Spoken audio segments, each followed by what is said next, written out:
Hi, everybody. Welcome along to episode 40 of Percussion Discussion. Hope you're all well and happy out there. Please check out our social media. You'll find us on Facebook, Instagram, Twitter, and of course, we have our YouTube channel. Please subscribe to this if you can. We'd be very grateful. And this ensures that you won't miss any of the interviews that we've already done. And of course, any of the fabulous interviews we've got coming up. So that will be great. Also, you can find the interviews in podcast form as well now. You can find those on Apple Music and Spotify, so they're free to download, listen whenever you want on the go. On to today's guest. This is a real treat for me, a guy who rarely does interviews. I think he's maybe done 4 or 5 in his long career. So fabulous. I'm really looking forward to you seeing it. A gentleman, you may not be aware of his name, but trust me, you will have heard his playing. One of the most prolific session players in the 1980s. He's played for everybody from Wham, Tina Turner, ABC, you name it. He's done pretty much everything. And for the last 30 odd years, he's been playing for the incredible Roger Waters. It gives me huge pleasure to welcome a lovely chap and an incredible drummer, Mr. Graham Broad. Yeah, I'm really looking forward to it. Ah, good. You know, we don't see much. We've just been talking now. We don't see much of you doing interviews on YouTube or anywhere. So this is a real great opportunity for me. It's appreciated. Yeah, no. Well, it's been a sort of strange time, hasn't it, with all the lockdown? You know, just a bit. Did one last year as well. You know, so I've done about 4 or 5 in my whole time of being since 15 and a half professional. You know, it's like crazy, isn't it? You know. So speaking of lockdown, obviously. I always say this, it's a weird time for anyone involved in music or the arts. We're kind of non-essential, aren't we, at the moment, in a lot of ways. Have you been able to keep busy? Well, my crazy thing was literally just before lockdown, I did the O2 gig. It was in the house band with Eric Clapton, you know. We did Tom Jones, load of guests, you know, and it was for the Marsden charity, you know. So it was like a real high, you know. And then we were doing the elbows thing and joking about it, you know, like 2 days later, lockdown. You know, it's like, but I mean, then I had a load of stuff with, I do stuff with a band called the SAS Band, which was with Spike Edden, you know. Yeah. And that has a lot of guests again, you know, we did the thing.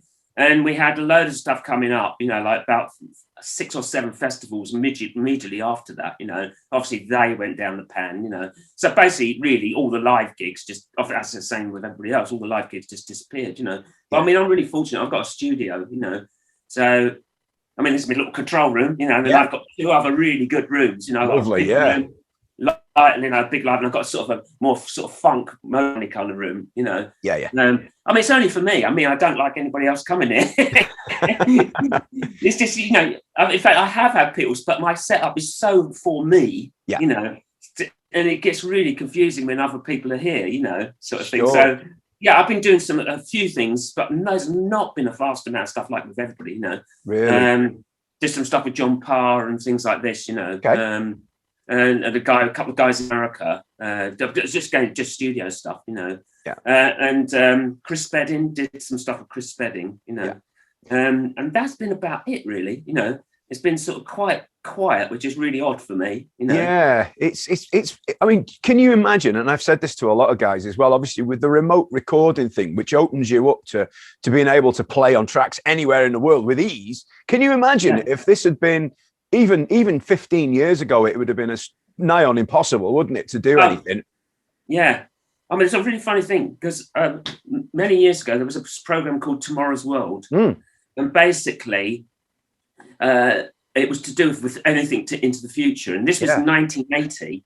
And we sat in a room and I did a session with George Duke, sort of various different people. You know, Pino Palladino was in, but we were all in different countries, you know. Right. And it was meant to see like the future, you know. But so we had to realistically do it.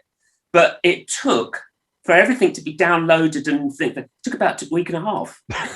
like now, I mean, I do stuff online and some people are listening to the other end and they're saying, no, I don't like that, you know, which is like really crazy, isn't it? You know, it really is nuts, isn't it? When I mean, we're so lucky. I mean, obviously you've got it on a more grand scale there than most, but even in my little, you know, minimal room here, I can still, should I have to, put a drum track together and send it to any, you know, it's accessible for anyone now, isn't it? You know? Yeah.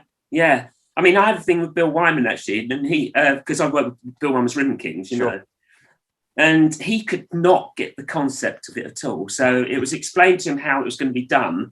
And I said, what I'm going to do is actually send like just a MIDI file of all the stuff, you know. And I said, but eventually you will have all separate mics, you know. Yeah. And he played it. So this guy sort of downloaded it for him, and he played it, and he said, I like that, but let's hear the bass drum on its own. And he said, I can't do the bass drum on its own. He's just set an MP3. He said, well, how are we going to do it? He said he could send me a bass drum on his own. He said, no, this is a guy, and he got he was so unmodern, you know, and he just couldn't really get to grips with it. Eventually he did, you know, but it took a while to get him to understand, you know, the concept of sitting in your room here and he's over there, you know. There's a certain charm in that, though, isn't there? You know, somebody I love it. from a bygone era, which had all the classic, legendary sort of artists. You know, was like, no, used to stand in a room together playing. You know, and I like. Well, I mean, you know, with the Bill stuff, you know, just talking a bit about that was that, you know, when I first did stuff with them, it was forming the Rhythm Kings. It used to be called the Dirt Boys originally, but it got called the Rhythm Kings. We'd go in and cut like about 5 songs a day. You know. Yeah. In a room all together, you know, and it was so alien to me because I kind of, in my session world in the 80s, I was just the only person ever in the room. So when I did like Tina Turner and ABC and all those things, I've got, you know, the band, part of the band are there, you know, but I'm sitting there and I'm just like, I'm in the room on my own, you know, I'm not even with a bass player and all these people. In fact, I had a thing with Pino Palladino that we hadn't ever met at all, but we all of a sudden met when I was going out to do this thing with Go West. And we met on the plane and we sat, funny enough, almost nearly next to each other, and we swapped seats with the people, you know, so we could have a chat, you know. So we had a chat and we were saying, you played on such and such, didn't you? So we sat and worked out that we had played on like 18 singles and something like 20 albums together. And it's the first time I'd ever met him. And that's a bass player and drummer, you know. Isn't that incredible? Yeah. Just and lovely. then obviously that was the era of, you know, eventually separating everything up and, you know, you play bass drum first and, you know, that was a hard time to get people to understand that side of it. You know, when you're doing fills and you haven't put the rest of the fill in, you know. So, yeah, it's quite adventurous, really. You know. So recording with the Rhythm Kings then, that must have been, I guess that was a great experience because everything would have to been, you'd have had to get a good take. Everybody would have had to get a good take, I suppose. Yeah, that's right. Simple as that. Yeah.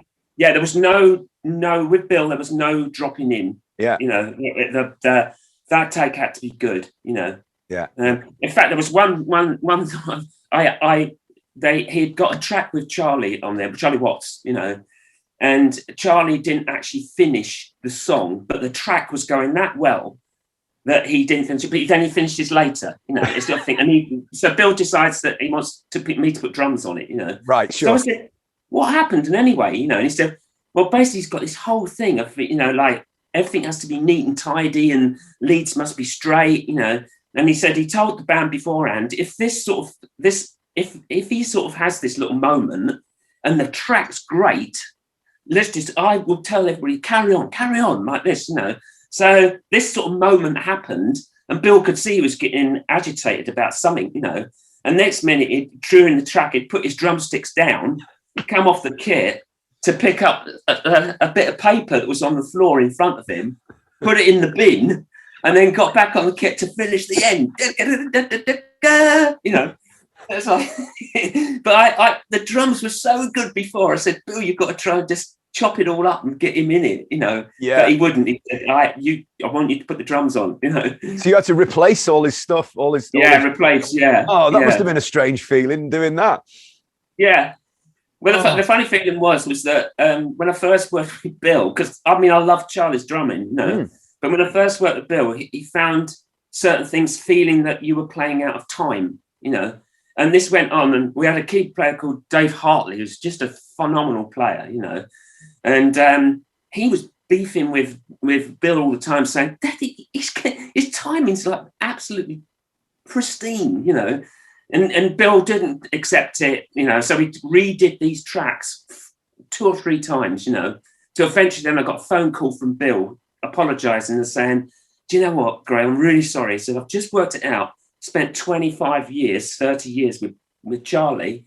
And he said, I realised that when he does coming into doing a fill, he speeds up, and then he speeds back down again, because he got kind of excited. And he said, but you're playing in time, So he really had to adjust to my playing, But then, once he loves that, he's really true kind of guy that will not do any gigs without you. That was the nightmare of doing Roger and then with Bill as well. So Bill would look at the tour and, it was full on with Roger, and we'd look at the gigs and he'd say, oh, look, I see you're coming back on the 22nd, So we'd put another tour in, Wow. So instead of having any time off, you'd come back and do these gigs, but you felt obliged to do that because they're all hanging around. Of course.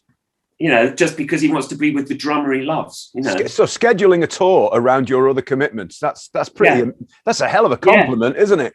Yeah, it is. So you have to do it, Of course. And it's great doing this. It's great because you go from 75,000 people a night, in some venues to, 200, But really? It's a great leveler. It's a really good leveler, Just amazing. Do you know what? As long as you've got someone to bring your drums in, it's great. It's even talking about this now must make you feel strange knowing what we've had for the last 12 months, talking about all these great times, and then at the moment no live music at all, but it'll come back, and we're heading in the right direction, aren't we? Yeah, it is. And it's just going to be a long time. The touring around the world will be a long time that it will be, I think, because you can't do the South American gigs at all now, Yeah, sure. There's a lot of places you can't go to, it's hard enough with the Brexit thing, doing what's going to happen with Europe, darting around Europe, Yeah. We've got a thing after next year, and we're doing all different. What we're doing we're doing 15 different European countries, kind of thing, in one bout of 15 gigs. This is with Roger, yeah. No, this is actually it's to do with Roger, but it's a separate thing. It's to do. It's basically an anniversary thing, but he's not going to do it. Right. He's put in the band, so it's with Dave Kilminster still from Roger's band. Possibly, John Caron plays in the band as well. But it's all being put together now, But whether that goes off with what's going on, I'm not sure, I think people are reluctant to do that type of thing at the minute, Yeah. I think Britain will be sort of leading the way in that, really, Yeah. Yeah, it's quite a commitment to book anything in advance at the moment. With in the back of your mind, am I going to have to pull all this out again and start again? Yeah. It's a huge thing. But look, let's go, if you don't mind, Graham. Let's go back to the beginning for you. Where did it all start? I don't know if I can remember that far back, Matty. So dead easy is that obviously I just bashed around on marmalade tops and saucepans. Sure. And it was my mum and dad and my granddad, who used to play a bit of drums and banjo and all these sort of things, that said, I think he's got some sort of talent, In fact, so much my dad was so into jazz in that era, and he, because of my Broad, such a horrible surname, so he put my name as being Graham Martin, because he thought the Graham Martin Trio sounded better than Graham Broad Trio. Right, okay. So I think it's a perfectly fine surname, but I was never pushed to play, In fact, I was, hugely encouraged to play, but never pushed to play, But so I started off bashing around on things. Then I got a little kit, and then I was sent to, I think I was 13, something like that. I went to Maurice Plackett originally, who used to do Hired Company, but he was the BBC drummer, Right. Yeah. And then he couldn't do it anymore, and he then got Lloyd Ryan in to do it. Yeah. And Lloyd was great because at the same time, Phil Collins was there, the same sort of era as me, So I did Lloyd, which he was great. He was great, I really didn't want to go. The first thing I said to my dad is, I want to go there, but I don't want to learn how to read. Yeah. And Lloyd was great at encouraging you to look at it in a different way, So I gradually learned how to read, but then I then became a better reader than I was understanding playing, even, at that time, because I then went to Max Abrams, who did Simon Phillips, people like that, you know. And he was really strict, seriously strict, you know. He was so British that when I bought a Ludwig drum kit, he did not speak to me at all. You know, it was the sin, you know, and he just pointed out that you just made a big mistake there, you know. But I mean, my super classic serial number 99 was a little bit better than I thought what the Premier kit was, you know, with the mother of pearl kind of look about it, you know, the Beatles look, you know. Do you still have that kit? Do you still have it? Yeah, still. I have. Annoyingly enough, and where I mean, lucky enough, I've got a big place to put everything, you know. But I've had kits, and I bought every kit, and I've never sold a kit yet. Really? You know? Yeah. Not many can say that. I've tried to sell a kit. I've actually sold the one that I did, like all sort of things like Bucks Fizz, ABC, Tina Turner, and all these sort of people, and Aha and all that lot. I had almost like a Phil Collins kit, concert kit, you know. Yeah, sure. And it was they're very distinctive sounds, you know. But because I played on that all the hits kind of thing, I thought, well, eventually I'm going to get rid of it because I've got a terme deal now and the sort of things. I don't need it, you know. So I did advertise it. The guy came round, you know, and as he started playing it, I kind of thought, do you know what? I cannot get rid of this kit, you know. So I said to him, how far have you come, you know? And he said, I've come from Kent. I said, look, I'm going to give you some money. Go around, buy yourself a breakfast, you know. And he said, I can't sell the kit, you know. I said, but I'll pay for your petrol and the breakfast for you. And I just can't do it, you know. So obviously I didn't do it. Still got it, you know. How did that go down when you told him that? Was he all right? He actually seemed to be very happy about getting a breakfast for nothing. No, he loved the kit. That's the problem was we spent obviously about half an hour him getting slightly annoyed, you know, but then saw the side of it, you know. Yeah. And I didn't want to say why at first, why that was, you know. And then eventually I said, look, you know, you won't know me at all. And I said, because I'm just a session player, you know, and I was going abroad. But I said, I played on blah, blah, blah, blah, blah, blah with this kit, you know. And he said, yeah, I could see that. I could see it, you know. And he was quite happy, you know. Yeah. Hey, and the thing is, these concert tom kits are right back in fashion again now. Yeah. You know, everyone's producing them and playing them. So yeah, it's right. You must have a hell of a lot of kits then if you've never sold anything. Yeah, annoyingly enough for my wife, yeah. But lucky enough, I've got a place to put them, you know. Sure. But I mean, after doing the thing, I then was about 15 and a half. I left school to be basically the first band was the Drifters, you know, because they came over and they didn't have it was a big union thing there where you had to have sort of English players and American players, you know, some sort of. But the thing was that where we played at a residency in London, we were an 11-piece band, and the manager of that at the time, it was their place where they used to go down and drink, and he was down there, you know, this American guy, and he saw the band and said, "Why do I want to bring over my American players when this band sounds great?" And it's a band together. Yeah, you know? That's the word, so isn't it? We ended up doing a load of stuff, you know. We ended up doing like Solomon Burke and all these sort of people, you know. And in fact, I was really lucky. I did some stuff with the Temptations on my own because the drummer had got I forgot, not appendicitis, but something like that. And during the gig, and we were the support, and then I ended up doing that, which was I loved it, you know. When you're talking about the Drifters, you're talking Benny King, I'd imagine. Yeah, Benny King. Yeah, so the proper the Drifters. Yeah, the proper Drifters. Yeah, not the Drifters from the East End. You know, where they can put the name the original Drifters. You know, as long as you put the original in front or something in front of it or behind it, you can then be anybody. You know, absolutely. Yeah, like that. In fact, I did do one. There was a band that I did do. They were called the Fantastics. They were all American. They brought over, but they were shocked when people were booing them because they didn't think they were the Temptations. But on the front, it said the Fantastic Temptations, you know, like this. But they put their names again. They thought it was the two bands, the Fantastics, Temptations, you know, but realised they were going around doing a tour now as meant to be the Temptations, you know. Oh, blimey! Which didn't go down too well. Yeah. No, Benny King was brilliant. Mm. He was such a cool guy, you know, really placid, really warming kind of guy. And funny enough, I ended up doing loads of stuff with him just about 2 years before he died, you know. Right. And great. He was just still as good, you know. It's like the Solomon Burke thing. Solomon Burke was just stunningly good, you know. He's a big, I don't even know him, but he's big, large guy, you know. Yeah. In fact, he said to me, he's 360 pounds of love fat, you know. So, yeah, but he is so good, you know. But he sits in his throne, you know.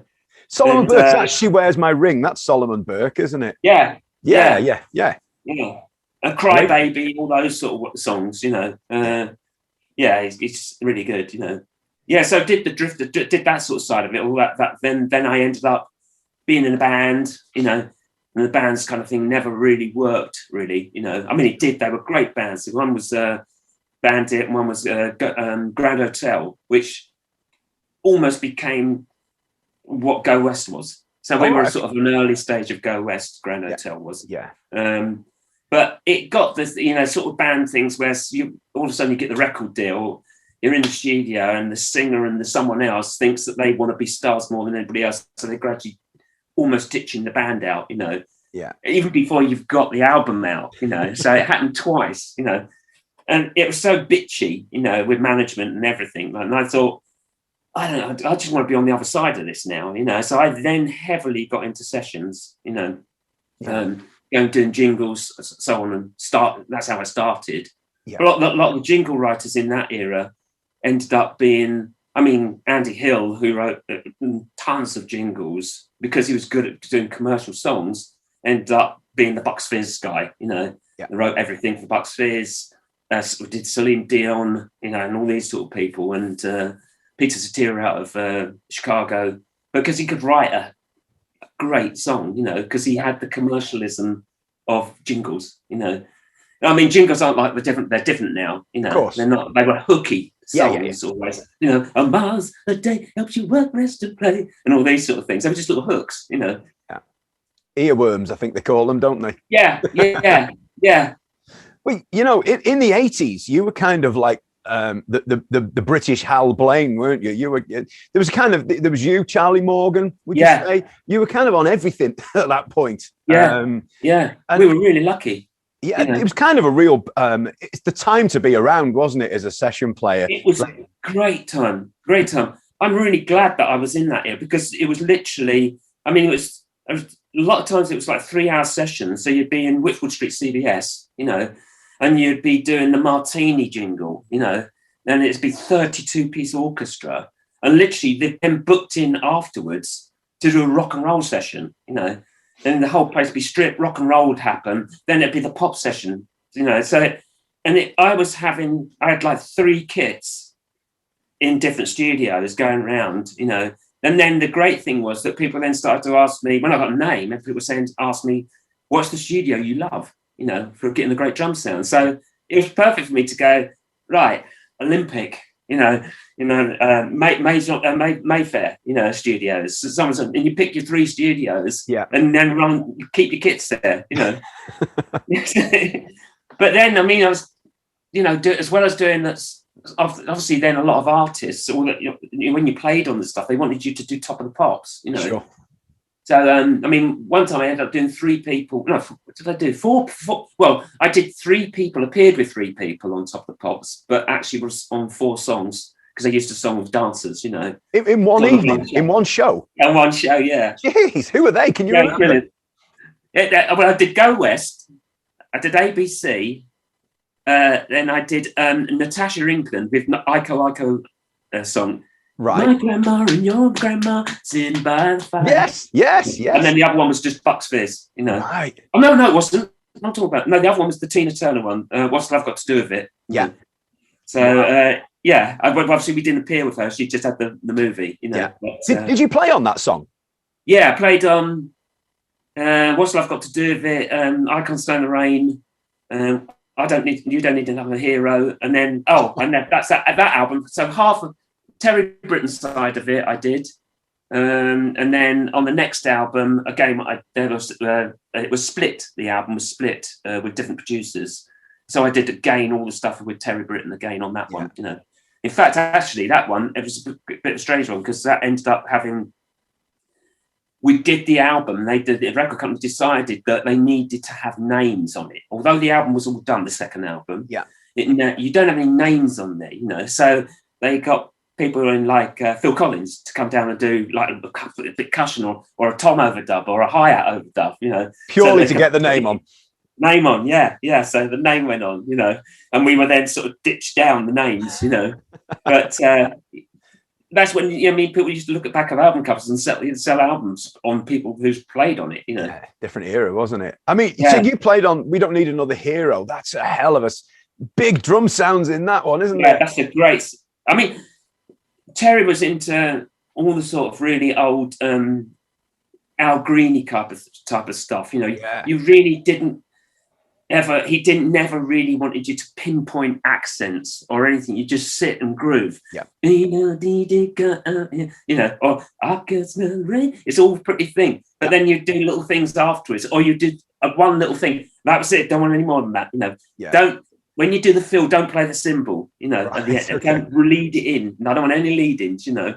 Yeah. You know, it's funny how you get used to people that their style of producing, you know, or writing, you know. You can almost write out the part when you know the person, you can write out the part almost before you go there.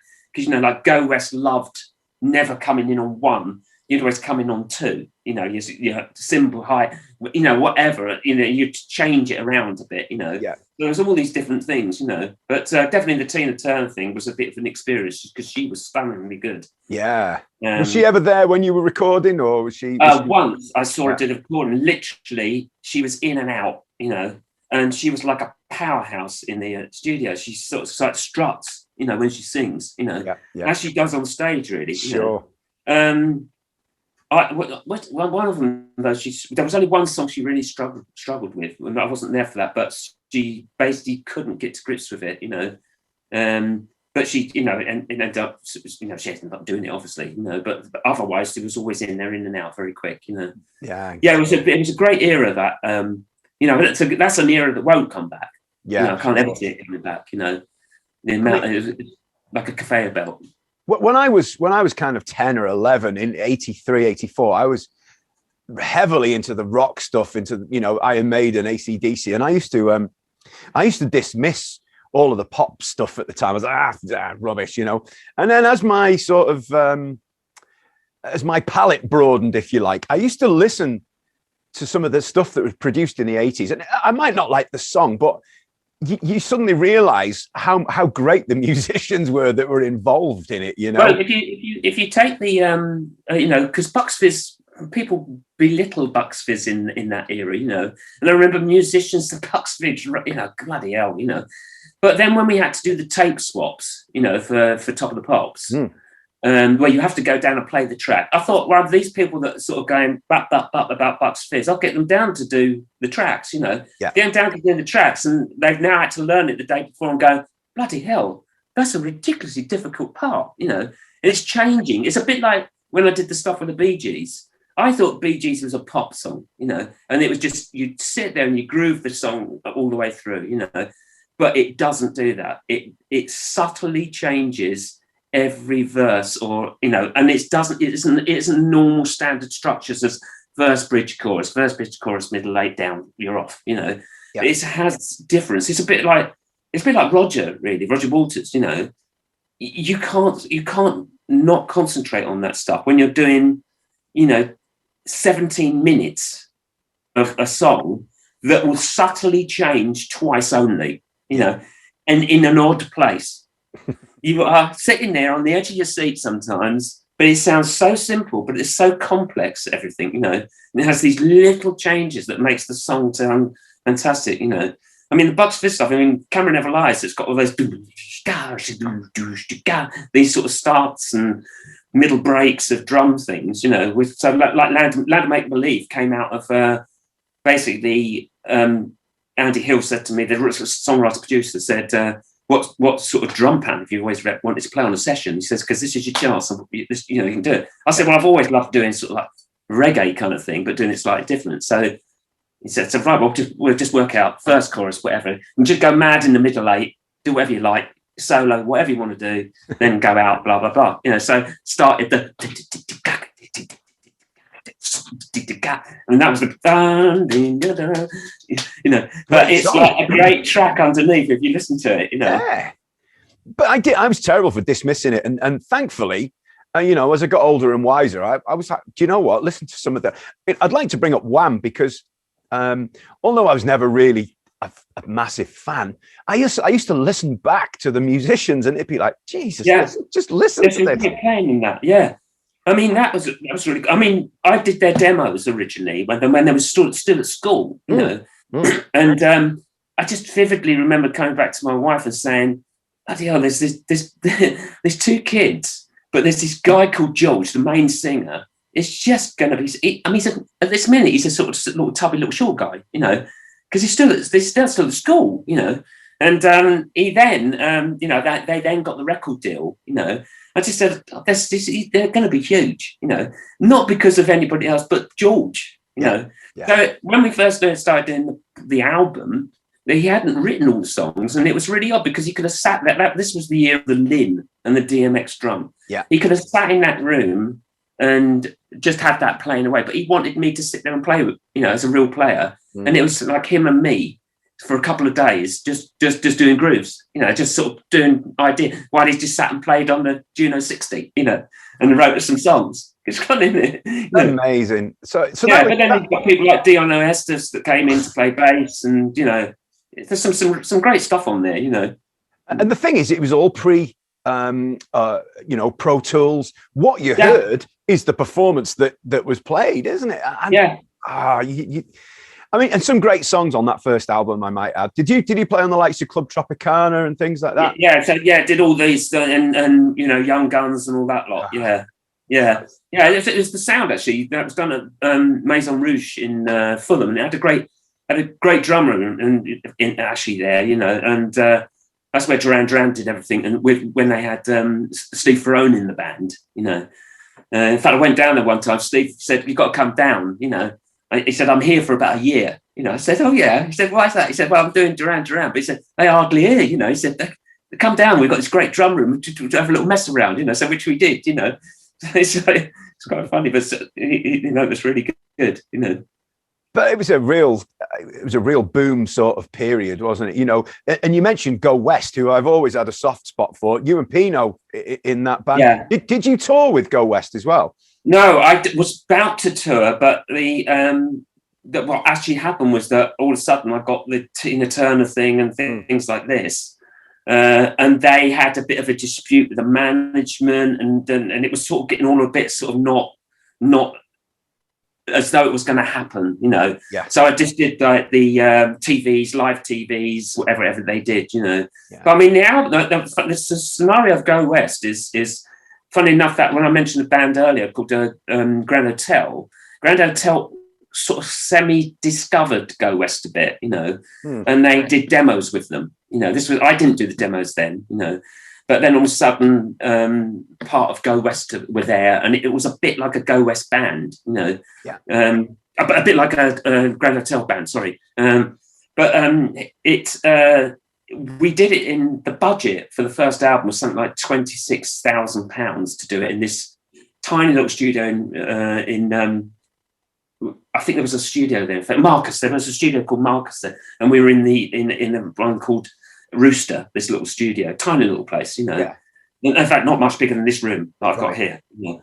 And the whole album was done there, and it was hugely exciting, you know. And then the second album came, and we were now over in Denmark using 2 studios, and the bill then was 600 grand. Whoa. Yeah, so we went from 26 grand. They couldn't even get any more money to do. So everybody was doing we were all doing for nothing because we loved the band, you know. You know, like sort of petrol money, you know. But then you know, it came to then the video. Yeah, so they spent 26 grand on the thing, and then on the video they spent 100 and something, you know, which obviously made them, you know, it made the success be what it was, you know. God, incredible, just incredible. I mean, I mean, there mustn't have been a day when you had the radio on and you wouldn't hear yourself on 5 or 6 tracks. I guess that would have been just normal for you at the time. Yeah. It was funny. It's the funny thing is that you realise, you know, when you're in the studio and you're so picky about, everybody's so picky about little bits, you know, you can never hear them on the radio, you know, all these hours that you've spent. I mean, when I worked with Trevor on, you know, we did, I think it was something like 8 bars in a day, you know, just getting this 8 bars right, you know. And then one time I'd gone back in and I was gone back in to do percussion, and he's listening to the tracks and he literally just turned around and put everything into record and just whacked or just cleaned it off, you know. And I said, that is really abrupt, you know. He said, the reason for doing that is, he said, all I've done on this song is that I keep changing things and the bed's not right, you know. So no matter, I could spend days and days. Now it's gone. I have to start again, you know, and get the bed right, and then carry on from there. Build up from there, yeah. I get that. But the other thing as well in the session thing was the adventures, you know, how people are adventurous about getting sounds. It's so easy to just go on the computer now and, you know, get a sample of this, that, and the other, you know. Yeah. But we would, you know, people would be dialing up like through one effect to another effect, where just when you just hit your foot on the floor, it now sounds like kind of sort of a boomerang or whatever. But it's gone through about 6 or 7 different effects, you know. So you tend to get a lot of things that were different, you know, and experimenting, you know. Like I used to have the snare drum, like the snare, but I'd have another snare drum in like a toilet, and I'd get that little Oratone speaker, and then I'd put 2 drumsticks on the top of the snare drum, put the Oratone speaker facing down, and then record it. So you've got the right. You know, it'd be so you could then put that in with your snare instead of having the under snare. Put your other snare drum in another room. You know, that's pretty cool. And then send the signal of your snare drum into that, which then makes the snares go even more, you know, than it would if you're just hitting it. You know, if you're trying to go for that real thick, you know, LA kind of thing sound, you know. Well, I tell you what, if you've got the time and budget to experiment, then why not? That's, you know, that's what it's all about, isn't it? Yeah, that's the problem now. There's no budget, you know. Yeah, of course. Yeah. Of course. I mean, the amount of money people wasted years ago was unbelievable, you know. And studios are about 20 more times expensive than what they are now. Yeah. You know? Gosh. And then, of course, Roger Waters came about. How did that come about, Graham? Well, that came back in the 80s, actually. There was a guy called Ian Ritchie that was producing. So basically, Roger had all of a sudden split from Floyd, and he was doing his solo album called Radio Chaos. Yes. And Ian Ritchie was co-producing with Roger, and Ian Ritchie had used me on different projects that he's had before, you know. So he said, "Look, you've got to get this guy down. I know. This other person you've always used, but he will be the guy for this sort of thing." Yeah. And it was the oddest session ever, because I didn't know who he was. I know this sounds crazy, but I didn't know who Roger Waters was. You know? My wife used to take all the bookings because I was out working all the time. Sure. So she got the booking and said, "Look, this guy, he wants you to go down to his house in Sheen," you know.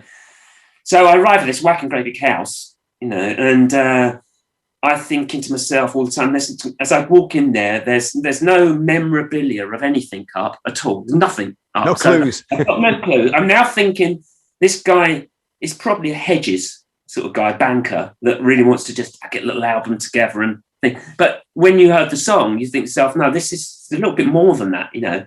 There's a little bit sort of quality about this, you know.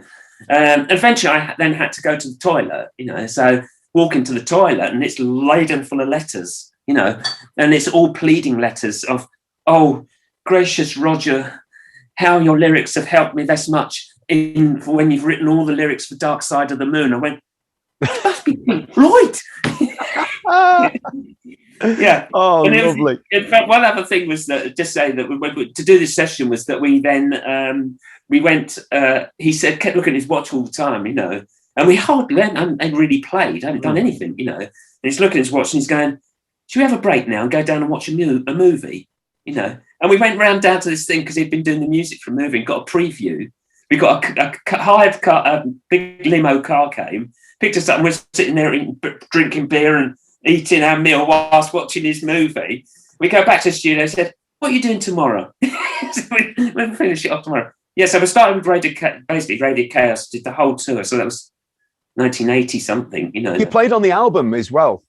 Yeah, I played on the album, yeah. I really like that album, I have to say. I think it's a great album, isn't it? Oh, it's just such a, it's unsurprisingly a feel-good album, that one. Yeah. You know, because some of the prog stuff you need to be in a certain mood to listen to it. That album I can listen to any time of the day and it puts a smile on my face, you know? Yeah, I mean the tour was an amazing tour. You know, basically it was a, not to go on too long about it, but basically it was a stage that was split in half. Mm-hmm. So above us was a DJ, and it was basically the tour was the DJ's tour, and we were guests in his radio station. Right, okay. So below was the room, and he commanded to the room. So we didn't see him. We didn't see the vice versa around, you know. Sure. And the very first person to come that we got, apparently in the beginning of the show, we all get delayed, you know, and the only person that turns up is Paul Carrack, you know, and Paul Carrack goes on stage. So he said, well, while Paul's here, let's just, you know, get him to sing a song. So he sings Tempted and all these sort of things, you know.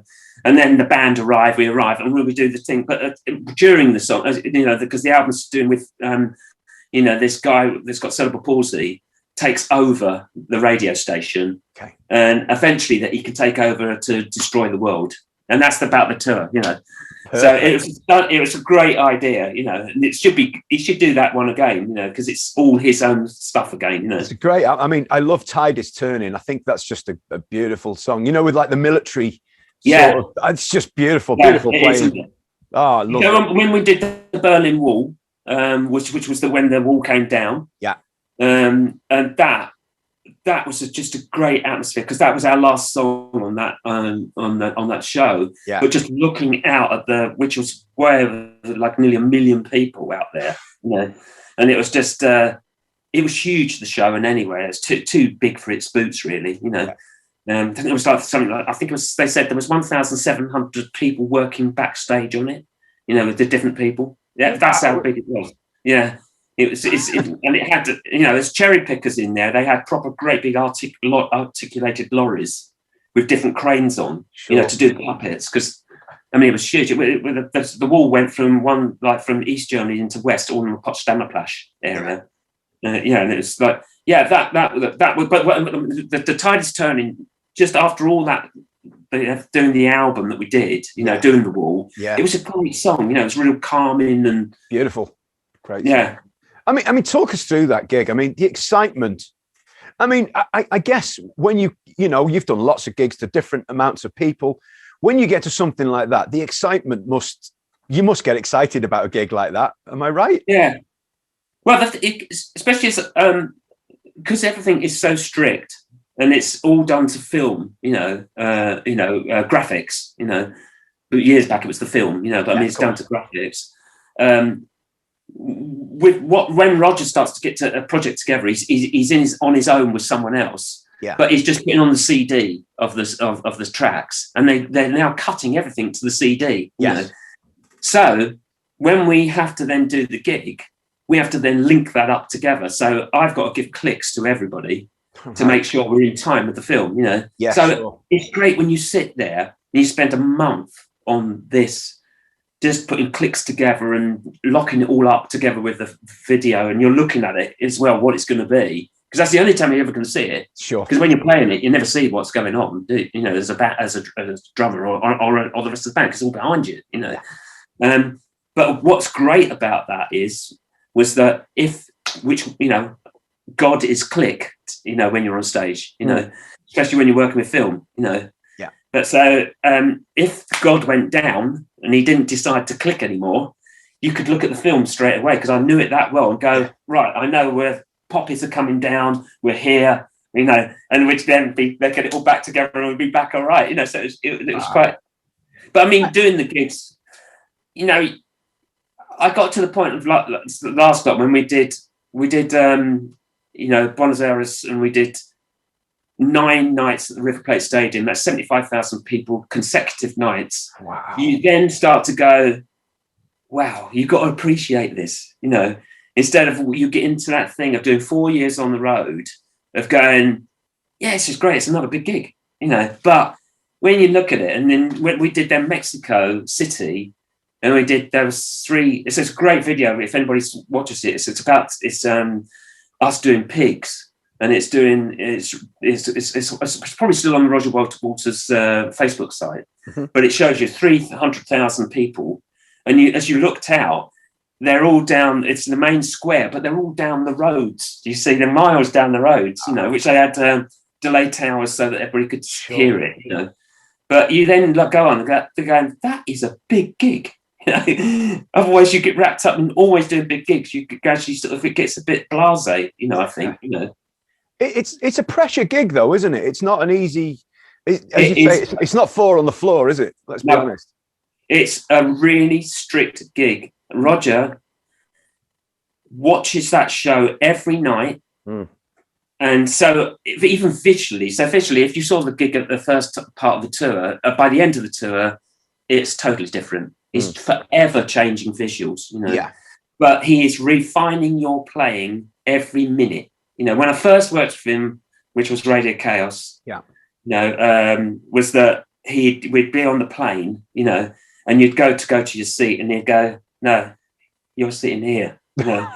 So you'd sit there, and out come his little book, like this, and he's got something about everybody, So out comes the book and goes, now, bar 62, in the middle of blah blah blah.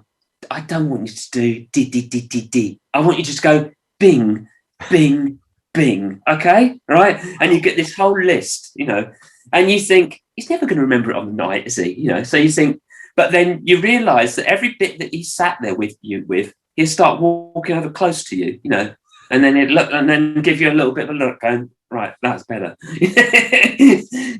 I mean, even the poor flag bearers who were crew, on the wall, they had come out and they hold the flag like this. There's about 10 of them that go on the platform up above, But you'd hear Roger on the next day going, you're an inch below. You should be an inch up higher, But I mean, with that, it is a pristine show, It's just a phenomenal show to be with, But a hard taskmaster.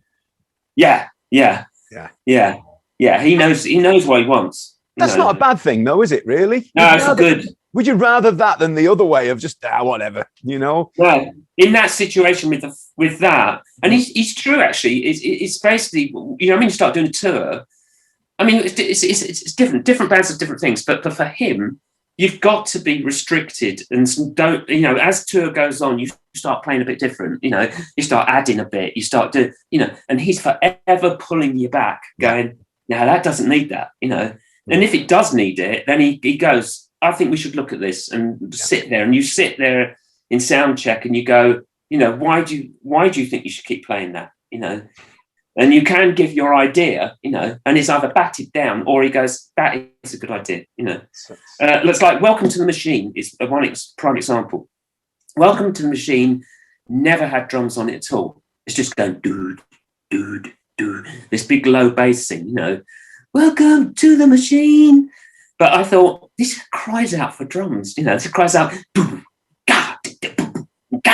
like this sort of thing. And when I first played it, he went, oh, no, like that, And I said, give it, you've never heard it.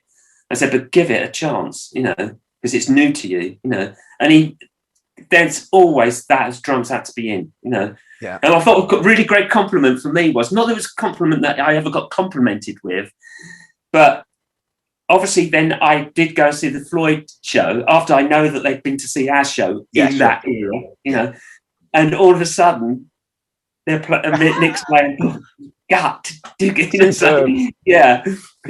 Oh, lovely. I've spent all of my life playing what he plays, Not that Roger ever wanted me to play what he plays, really, but no. yeah.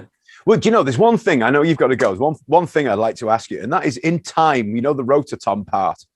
Yeah. It's a beautiful part to play, isn't it? Yeah. And when I interviewed Nick a couple of months ago, I said, do you know the rototom part? And he said, yeah. And I said, have you ever played that the same twice? And he sort of smiled and said, no. He said, no. He said, much to the horror of any Pink Floyd tribute band out there. No, he said, there's no two recorded performances where it's the same.